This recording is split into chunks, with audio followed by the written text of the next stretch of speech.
Good. Well, just a quick comment about the last game. Not necessarily our best consistency and execution when it comes to just how we play in and play out, offense, defense, special teams.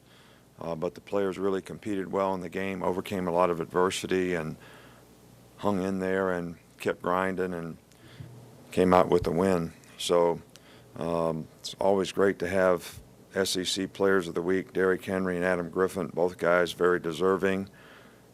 Our Players of the Week were Derrick Henry, Ryan Kelly, and Ardarius Stewart on offense. Defense, Reuben Foster, Marlon Humphrey, and Jonathan Allen. Special teams, Adam Griffin and Keith Holcomb.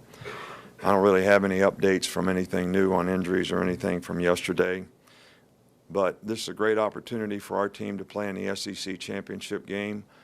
This is something that we still feel is very, very important, and something that's a significant accomplishment because of the quality of our league and winning our division and having an opportunity to play against a really good Florida team. This is a very talented team. They're extremely well coached. Jim McElwain has done an outstanding job there. They've won 10 games this year. They're probably the best overall team that we've played against all year long. They have, a great defensive team, probably the highest ranked defensive team we faced all year long. From a national standpoint, they also do a great job in taking care of the ball and getting turnovers. They have a very positive turnover ratio. Very talented players on offense. The quarterback, Trayon Harris, is a dual threat kind of guy that can make plays passing or with his feet. Reminds me a lot of Blake in terms of his style of play. Kelvin Taylor is an outstanding running back, probably as good as we played against all year. They have some very talented receivers and good skill guys who can make big plays.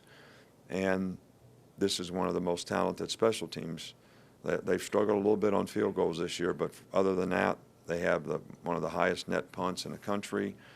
They have a great punt return guy. Kickoff return's been really good for them. So this team is really, really good on special teams. So this is an outstanding team that we're playing. They wouldn't be in the SEC championship game if they weren't.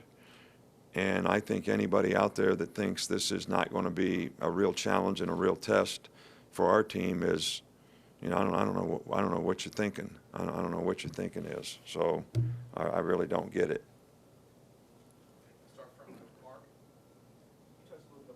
You touched a little bit on their defense, but what makes them so special on that side of the ball in terms of their numbers and the production they've had?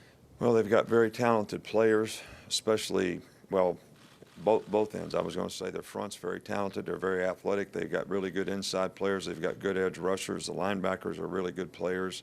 They got a really good secondary, good cover people, two good safeties, one of the best corners in the country. So they've got really, really talented players, and they're an outstanding defensive team. Jeff Collins does a great job with them. They're well coached. They play hard. They really get after it. So and they were right in the Florida State game. Florida State struggled with them the whole game long until right at the end. Go to that side with Matt. And just to follow up on the corner, so Vernon Hargreaves gets a lot of attention nationally, an established player for them. But what have you seen from the other corners, in particular, Jalen Tabor, and how he's come along this year? Jalen is a good player. Guy we thought a lot of here and recruited him hard to come here, and he's played very, very well. I think this is very talented secondary all the way around. They've got two really good safeties as well. You said in the past how good of a thing it is when your best players are your hardest workers. At what point during Derrick's career did you realize that was part of his competitive character? Derrick has always been that way. He was that way when he first came here. He always was a hard worker. He was anxious to improve and try to overcome any deficiencies he had as a player. And, by his own admission, when he first came here, talked a lot about how his experience as a running back was only carrying the ball, and that he had a lot to learn about pass offense, pass protection, being a receiver. And he certainly did a good job of developing and improving in all those areas. And I think his understanding of our running plays and how to read those plays is something that he's gotten better and better at as well. Middle with Cecil. Coach, you spoke after the game Saturday about sort of the necessity of having an experienced back holding on to the football in the fourth quarter in a game that's a 9-point game for most of the quarter. Going forward this week, depending on Kenyon's health, do you continue to try and work Damian and Bo into that role where they can help a little bit with the carries? No question that we certainly need those guys to sort of mature, be what we need them to be in terms of their confidence, their ability to execute and understand what's necessary on that particular play for them to play well, have a winning performance on that play, whatever you want to call it. But we definitely need more guys to be able to contribute at that position. Was not our intention to have Derrick Henry carry the ball 46 times in a game and 14 times in a row at the end. It's kind of the way the game evolved, but we need to do more with more people on offense if we're going to have success in this game. Stay on this side with Steve. Hummer? Separate your input into the defense. What do you see as Kirby's greatest imprint that he's left with this defense and the tradition that you all have had defensively? Well, this is Kirby's defense. He's the defensive coordinator. I try to be a good graduate assistant whenever I can to sort of help him out. And it is a system that he grew up in, which is the old system that we played for years and adapted through the years. So he understands it and can apply it in the game as well as anyone. And I think that's the key. It's not only just understanding, but it's being able to apply the principles, in the situations in a game. So that's what he's really good at. That's what he's done. I think his competitive character certainly rubs off on the players in terms of his spirit, his enthusiasm, his attention to detail. All these things contribute to how we've been able to play defensively. So, he's done a really, really good job, not just this year, but for a lot of years. Up front with Dwayne. You talked about Florida's defense and how good it is. Jake has obviously progressed all year. How do you see him handling a defense as good as Florida with the corners and everything that they have? Well, I think it's not just about Jake. I think it's about everyone on the offensive field has to perform well to be able to make these things happen for us. Receivers have to run good routes. They have to get open against good people, good cover people. They've got good rushers up front. We got to do a good job in pass protection. Quarterback has to have an opportunity to be able to function so that he can do his part in what he needs to do. And when Jake has had that opportunity, he's done a really good job for us this year, and that's certainly going to be the challenge for our entire offensive team. In the middle with Josh Peter. When did you first become aware of Kirby, and why did you add him to the staff initially? Well, that was a long time ago. This must be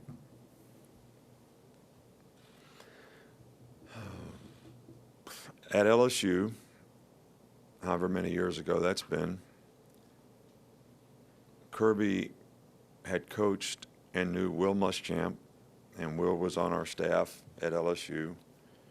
And I think at the time Kirby was had coached, but was a graduate assistant at Florida State. And I was looking for a good, young, smart, bright, aggressive secondary coach that we could sort of develop, because we had gone through a couple years of I hire a secondary coach that'd be there for a year. I don't know if it's because I was a secondary coach or what, but then they'd be gone in a year, mostly to the NFL. So I wanted to get a younger guy and sort of grow and develop with the guy and have the guy with me for a while. So it's worked out great. He's been with me for a while. He's been a great coach. He's done a great job. He did a great job when he's secondary coach, and he understands the back end, which I think is real critical to being a good coordinator, and coaches the linebackers now and does a really good job with that. So that really is sort of how it transpired. I'm so thinking about what's going to happen next that I get all these recollection questions. They're a little hard for me. Maybe it's my age. I don't know what do they call that when you can't remember stuff really well? You guys know. Thank you. Come back over here with Ben. You've mentioned after a couple of games this year that Jake has done a good job making some of the checks at the line to help Derek out and put him in the right position. Does he deserve a little bit more credit for what he's been able to do to help Derek with the season he's had? Well, I think our whole offensive team deserves a lot of credit, and I think Derek is the first one to try to give other players on the offense credit. You don't gain the yards that he's gained without the offensive line doing a really, really good job, and without the coaches having a plan that puts them in the best possible play, and then the quarterback being able to implement that in the game so that you eliminate negative plays. And I think that's what our staff has done a good job of, what Jake has done a good job of implementing, and obviously our offensive line and Derek have done a good job carrying out. So I think that all those people on offense deserve a lot of credit. Go in the middle with Alex. Nick, kind of a big picture question here, but you've spoken about the Mark Richt firing and Les Miles situation before. But how much do you think your success here at Alabama has impacted the national coaching standard that coaches are held to right now? And do you think that perception is fair at all? Well, I would be more concerned about, from my perspective, when we lose 3 games, what's going to happen to me?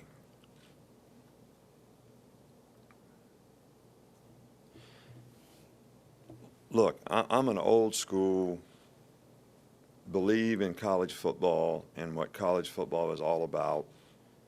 And I know from a media standpoint, nobody really cares about this, but we're supposed to help develop people who have a better chance to be more successful in life because they were involved in the program, because of the leadership and example that were set by people and the standard that you have guys do things to on and off the field, so that they have the kind of thoughts, habits, and priorities that are going to help them make the kind of choices and decisions that they can take advantage of their gifts. We're supposed to help them develop a career off the field so they can graduate from school, which is going to help them be more successful in life. And we're supposed to help them develop as football players so that whether they can have a career as a football player, their experience as a football player and as a competitor is going to help them down the road in their life. So there's some guys that have done a really, really good job of that in their programs if you look at their record of graduation rate and things like that. And they win 9 games, and, you know, that's not good enough. And I don't have any idea of what anyone's standard is for what they want to accomplish in their organization, what their expectation is. But I do think that there's a lot of negative energy out there sometimes that, for whatever reasons, get created as soon as you don't have success. And, you know, I think you all set us up a little bit for that.